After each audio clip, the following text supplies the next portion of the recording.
Quanto mais longe do início da igreja primitiva, menos fundamento bíblico a igreja vive nos dias de hoje. Hoje eu quero conversar com vocês sobre 4 pilares da igreja. O texto que eu quero ler com vocês está em Atos capítulo 2, versículos de 42 até 47. E perseveravam na doutrina dos apóstolos e na comunhão, no partir do pão e nas orações. Em cada alma havia temor e muitos prodígios e sinais eram feitos por intermédio dos apóstolos. Todos os que creram estavam juntos e tinham tudo em comum. Vendiam as suas propriedades e bens, distribuindo o produto entre todos à medida que alguém tinha necessidade. Diariamente perseveravam unânimes no templo, partiam pão de casa em casa e tomavam as suas refeições com alegria e singeleza de coração, louvando a Deus e contando com a simpatia de todo o povo. Enquanto isso, acrescentava-lhes o Senhor dia a dia os que iam sendo salvos. Glória a Deus. Então, o primeiro pilar, ou o primeiro ponto que eu quero destacar, esses 4 pontos, eles estão no versículo 42, na realidade. É doutrina dos apóstolos, que equivale à palavra de Deus, a Bíblia, daquilo que nós temos hoje, a Bíblia. Então, eles perseveravam na doutrina dos apóstolos, a vivência que eles tiveram com Jesus, o evangelho anunciado, a obra de Deus naquelas pessoas e naquele tempo, reconhecida com o sacrifício de Jesus na cruz, o Messias que veio ao povo, essa filiação em Deus a partir do sacrifício de Jesus. Então, doutrina dos apóstolos, o primeiro pilar, Bíblia. E isso tem sido esquecido por muitos nos últimos tempos.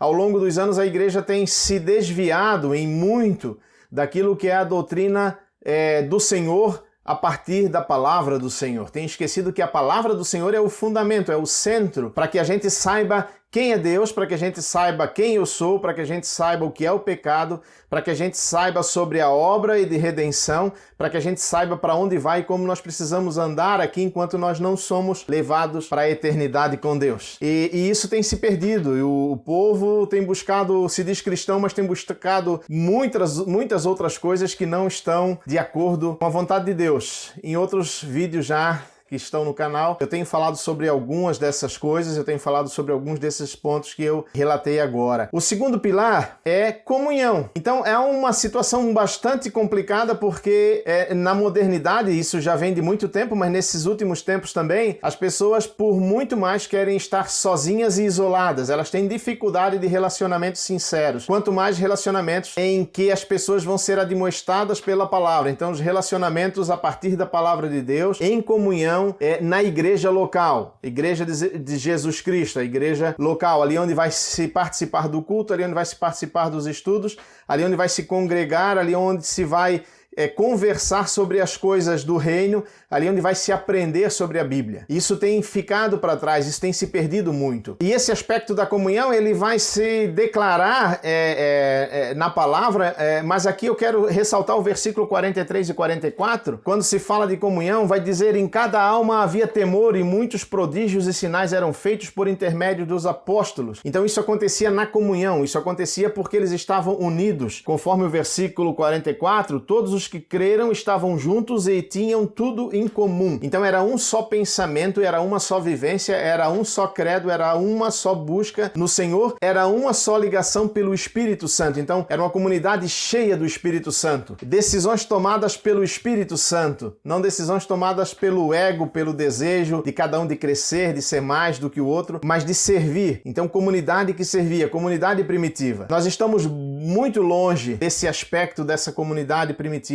Nós estamos muito longe desse aspecto de comunhão, de vida de comunidade. Isso se perdeu ao longo dos anos. É uma comunidade que proclama Jesus como Senhor, comunidade que está em comunhão, ela proclama Jesus como Senhor, vive no temor de Deus pela presença gloriosa de Deus. E como isso acontece? Justamente a partir dos prodígios e sinais. Então Marcos 16, 17, o Evangelho de Marcos, vai dizer que esses sinais acompanharão os crentes. E ali ele vai nominar os sinais que acompanharão os crentes. Então nessa comunhão isso se faz, porque o Espírito Santo está de fato agindo ali. O terceiro pilar, que se relaciona aqui ainda no versículo 42, é o partir do pão, que ainda se relaciona com comunhão, porque a gente também vai ver, o Salmo 37 diz que jamais viu o justo desamparado, nem a sua descendência mendigar o pão. Ora, se há uma comunhão intensa com dos irmãos e não há necessitados, se as necessidades são supridas, o partir do pão vai entrar também nesse aspecto, porque na comunhão eu conheço o irmão e eu sei das necessidades. Então o partir do pão tem duas situações aqui. O primeiro é a ordem de Jesus Cristo de que eu devo celebrar a ceia do Senhor em memória dele até que ele venha. Essa é a palavra dada por ele, mas também que eu deva partir o pão com aqueles que são necessitados. E aí, em outros vídeos eu já falei um pouco sobre essa consolação, sobre essa ajuda, mas aqui se relaciona com esse terceiro pilar da igreja primitiva e que nós deveríamos viver hoje como igreja de Cristo na terra. O texto adiante vai dizer que a igreja contava com a simpatia de todos. Uma igreja que vive os princípios bíblicos, ela vai contar com a simpatia de todos.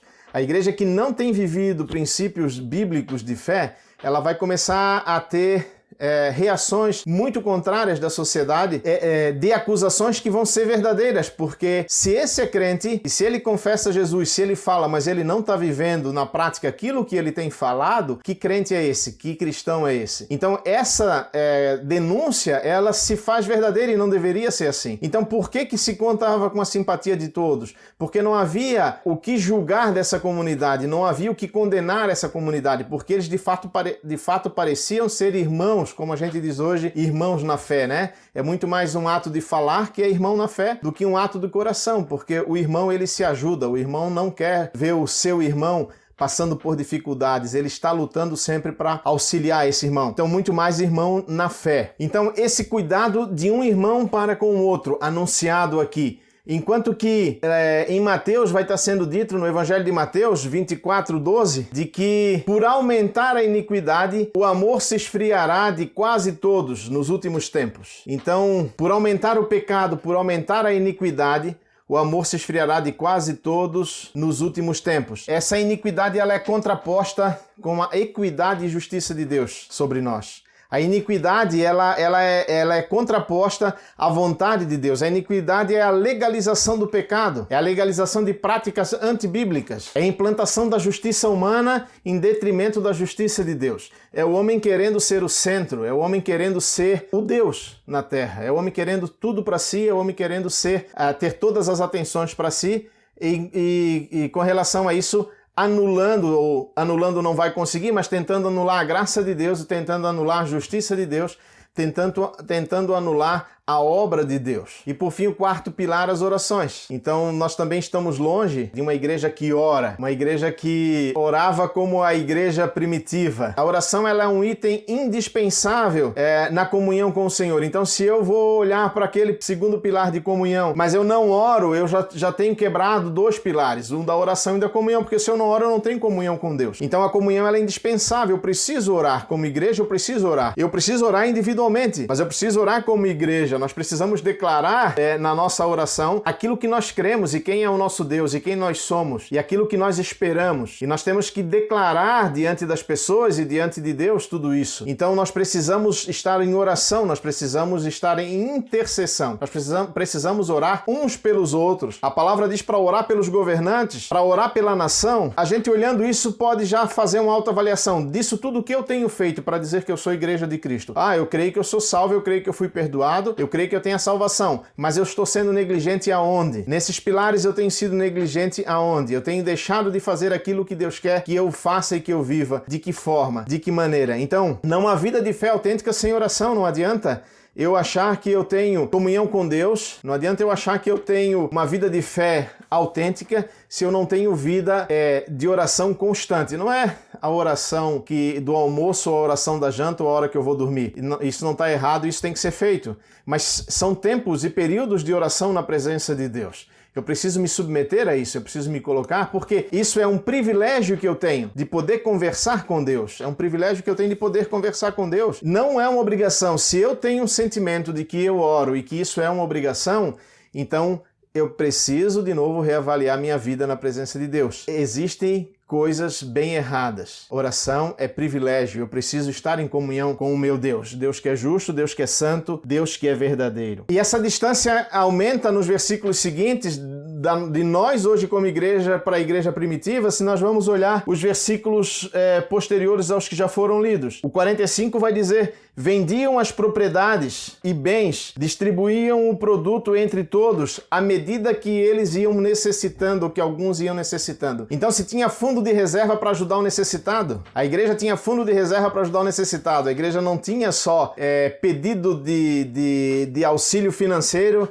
para melhorias do templo. Porque eu sou o templo do Espírito Santo, você é o templo do Espírito Santo. Eu preciso de um lugar para congregar, com certeza. Eu preciso ter um lugar para congregar, sim. Mas o lugar não é o mais importante. Se o lugar não serve a pessoa, não serve para nada. A pessoa não tem que servir o lugar, eu tenho que servir ao meu Senhor. E o lugar em que eu congrego tem que me servir. Essa é a tônica. Então, fundo de reserva para ajudar o necessitado. Esse fundo de reserva a igreja primitiva tinha, e quando aquela igreja local não conseguia isso, as outras igrejas faziam fundos e mandavam para elas, assim como eu citei antes nas cartas de Paulo, que ele agradecia às comunidades, às igrejas que mandavam auxílio para as outras por onde ele ia passando. Diariamente perseveravam unânimes no templo, partiam pão de casa em casa e tomavam as refeições com alegria e singeleza de coração. Essa alegria e essa pureza me parece que falta.